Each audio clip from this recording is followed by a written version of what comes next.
அனைவரையும் என் சமையலறைக்கு வரவேற்கிறேன். Hello friends, welcome to my kitchen. இன்றைக்கி நம்ம பார்க்க போகிறது சிக்கன் பிரியாணி.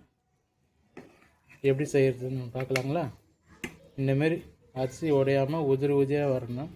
நான் சொன்ன மாதிரி செஞ்சிங்கன்னா எல்லாம் நல்லா கரெக்டாக வரும். வாங்க வீடியோக்குள்ளே போகலாம். வணக்கம், எங்கள் சேனலை மறக்காமல் சப்ஸ்கிரைப் பண்ணுங்க. சிக்கன் பிரியாணி செய்யறதுக்கு அடுப்பு பற்ற வச்சுக்கலாம்.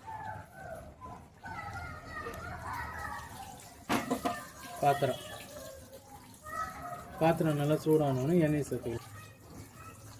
பாத்திரம் நல்லா சூடாகிடுச்சு, எண்ணெயை சேர்த்துக்கலாம். 1 கிலோ அரிசிக்கு 300 ml எண்ணெய்னு கணக்கு பண்ணி சேர்த்துக்கோங்க.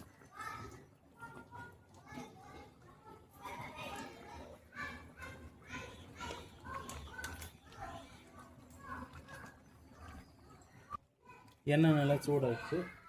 இந்த டைமில் பட்டை, கிராம்பு, ஏலக்காய், ஸ்டார் அனசி, முல்தானி முக்கு, கல்பாசி இது எல்லாத்தையும் எண்ணெயில் சேர்த்துக்கணும்.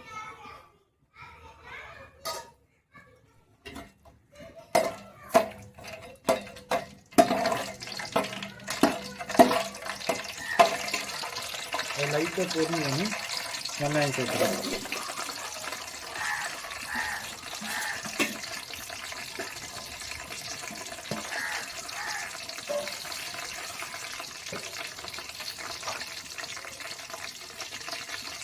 வெங்காயத்துக்குள்ளேயே லைட்டாக உப்பு சேர்த்துக்குங்க.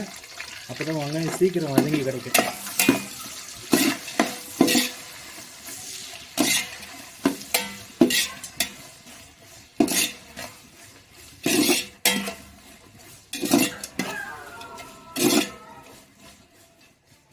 இது நல்லா கோல்டன் ப்ரௌன் ஆகி வரட்டும், அது வரைக்கும் வெயிட் பண்ணுவோம்.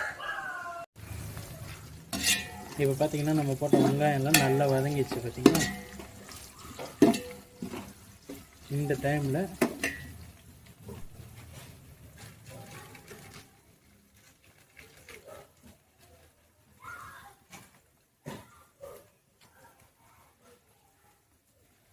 ஒரு 3 பச்சை மிளகாய்,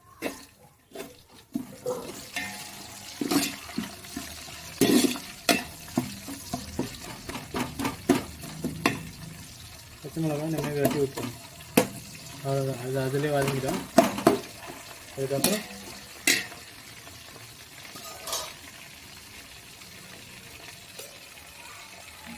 ஒரு கிலோ அரிசிக்கு 100 கிராம் பூண்டு, 50 கிராம் இஞ்சி அரைச்சி சேர்த்துக்கோங்க.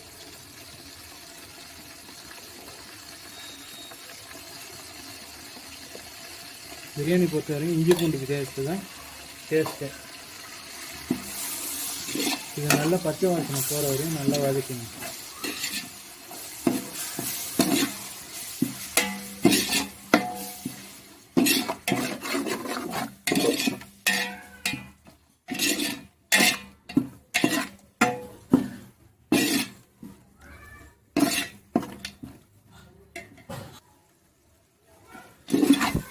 இஞ்சி பூண்டு நல்லா வதங்கிடுச்சு.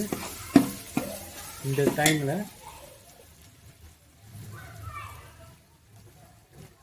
புதினா, கொத்தமல்லி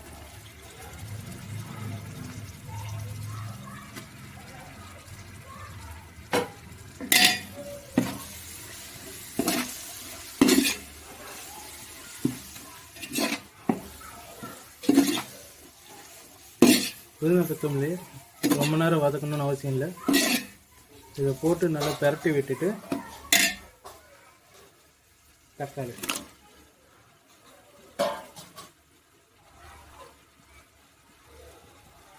மஞ்சள்தூள் 1/2 ஸ்பூன்,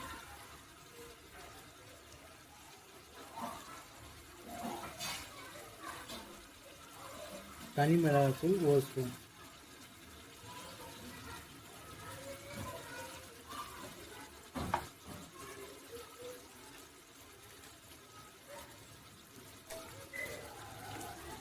தயிர் 200 ml,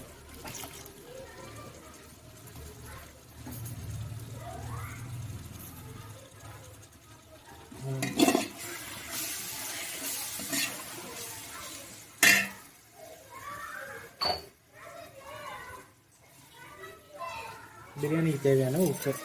முதல்ல வெங்காயத்தில் கொஞ்சம் போட்டுருக்கீங்க, அதனால் அதை பார்த்துட்டு போட்டு பத்தலைன்னா கூட ஜாயின் பண்ணிக்கலாம்.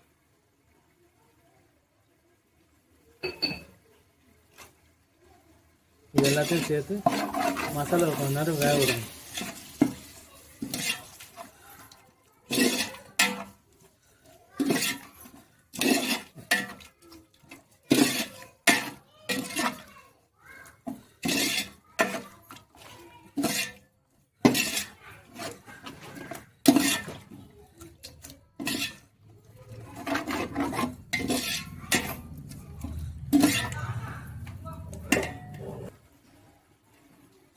இப்போ பார்த்தீங்கன்னா நம்ம போட்ட மசாலாலாம் ஓரளவுக்கு நல்லா வெந்துடுச்சு. இந்த டைமில் சிக்கனை சேர்த்துக்கணும்.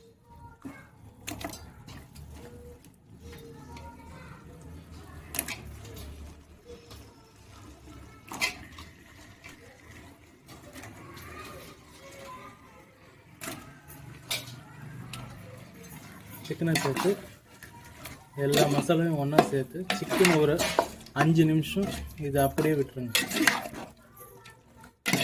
மசாலாவில் கொஞ்சம் சிக்கன் வெந்தால் தான் அந்த சிக்கனில் நல்லா அந்த ஜூஸ் இறங்கும்.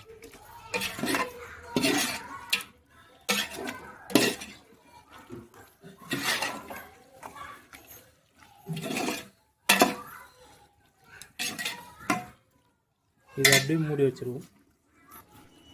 சிக்கன் பார்த்தீங்கன்னா இப்போ 50% வெந்துடுச்சு.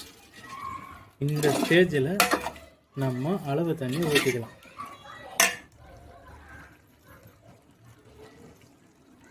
ஒரு கிலோ அரிசிக்கு 1.5 லிட்டர் தண்ணி.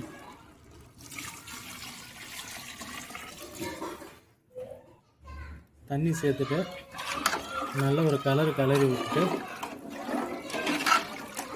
நல்லா தண்ணி கொதிச்சு வரணும். அது வரைக்கும் இதை மூடி போட்டு விட்டுருங்க.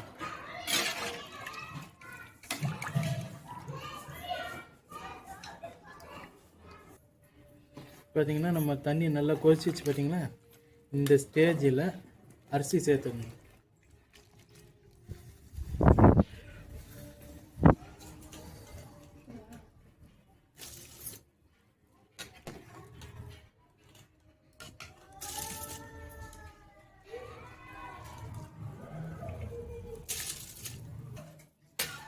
இப்போ அரிசி எல்லாத்தையும் சேர்த்தாச்சு. இந்த டைமில் உப்பு காரம் செக் பண்ணிக்கோங்க. உங்களுக்கு பத்தலைன்னா இந்த டைமில் உப்பு காரம் சேர்த்துங்க. இதுக்கப்புறம் உப்பு காரம் சேர்க்க முடியாது. அதனால் இந்த ஸ்டேஜில் உப்பு காரம் எல்லாம் செக் பண்ணிக்கோங்க. அரிசி போட்டு அப்பப்போ இந்தமாதிரி நடுவில் ஒரு வாட்டிக்கு இந்தமாதிரி கலரி விட்டுருங்க. அதுக்கு ரொம்ப கலரி விடாதீங்க. இந்தமாதிரி லைட்டாக கலர்னிங்கன்னா போதும், இல்லாட்டி அரிசி உடஞ்சிரும்.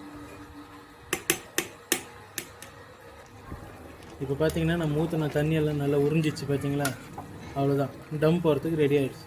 இந்தமாரி நடுவில் நல்லா கலரி விட்டுட்டு ரொம்ப ஃபோர்ஸாக கலரிடாதீங்க, லைட்டாக இந்தமாரி. இப்போ அரிசியும் தண்ணியும் ஒரே அளவு வந்த உடனே நம்ம டம் போட்டுற வேண்டியதான். இந்தமாதிரி ஒரு தட்டு போட்டு மூடிட்டு நீங்கள் அடுப்பில் ரெடி பண்ணிங்கன்னா இந்தமாரி நெருப்பு எடுத்து மேலே வச்சுடுங்க.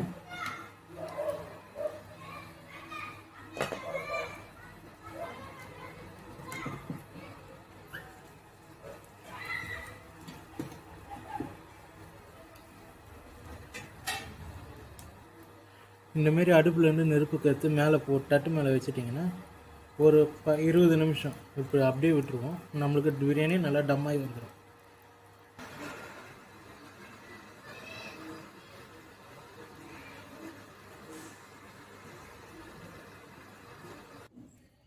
பாருங்கள் ஃப்ரெண்ட்ஸ், நம்ம பிரியாணி எந்த அளவுக்கு டம்மாக இருக்குன்னு உங்களுக்கே தெரியும். அரிசியெல்லாம் எப்படி ஸ்டிப்பாக நிற்கிது பார்த்தீங்கன்னா, இதுதான் கரெக்ட் பக்குவம்.